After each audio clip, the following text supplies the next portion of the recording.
this book right now about phases of life, and I've talked about that before. I mean, especially the people who are more mature in this class know exactly what I'm talking about. But when I was in my 20s, nobody prepared me for what was coming down the pike in my 30s and in my 40s. And maybe that's a good thing, because ignorance is bliss, and I don't even think I would have understood it back then when I was at Don's ripe age of, how old are you?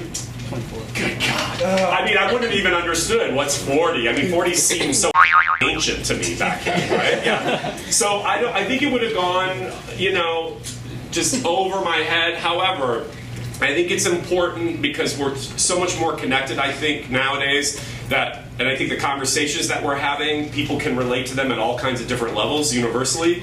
But I'm reading this book that's really talking about the first half of your life by Richard Rohr and the second half of your life. And I'm really finding very inspiring and scary and weird, and you know. But anyway, he said something that I don't know why it was like a big thunderbolt for me, because I've been saying it all along, but sometimes, just like anything, you have to hear it over and over again. I talk about failing, like in your seeds of success are great failures, but you got to be willing to risk the fail. But he says, you learn how to recover from falling by falling. I don't know, I was like, oh my God, that seems so like a watershed moment for me. Here's the thing, think about it. When you rode your bike by falling off the bike, that's how you course corrected. You never learned how to ride your bike by doing it effortlessly.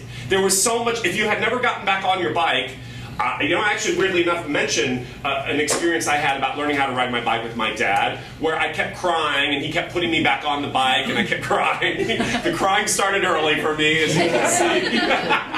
And then finally, when he got me on and I got it, I was like, I got it, leave me alone. And then I was doing it, and of course I crashed, and then I cried some more. But just by getting on, and I kept getting on and getting on, eventually the falling is the important aspect. Think about it.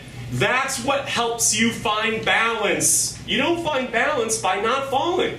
So people who don't fall, i.e. fail, are out of balance. And you know what? I think we're living in a culture now, a society and a business that's all about risk averse. So we're being taught there's a perfect way to live, a perfect way to act, a perfect way to audition, a perfect way to have a career. If I have a million Instagram likes, if I look like this on Facebook, if I present the perfect life to the world, then everything is great. And it sort of is taking out the X factor, which is that's not really life. That's not development. That's not process. And then you shame yourself for being in the crunch of it.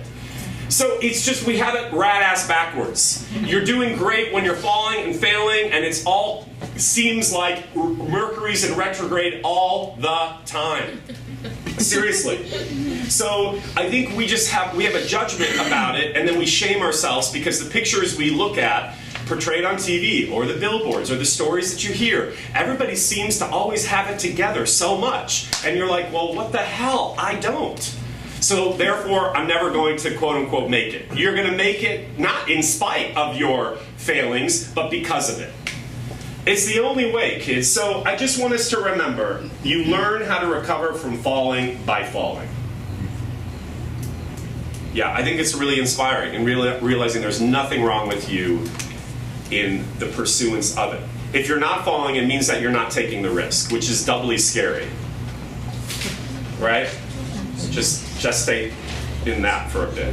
If you're not putting yourself out there to the degree in which it's falling apart, then you're probably not risking enough. Memo to self, yeah. Okay, so that's all I have to say about that.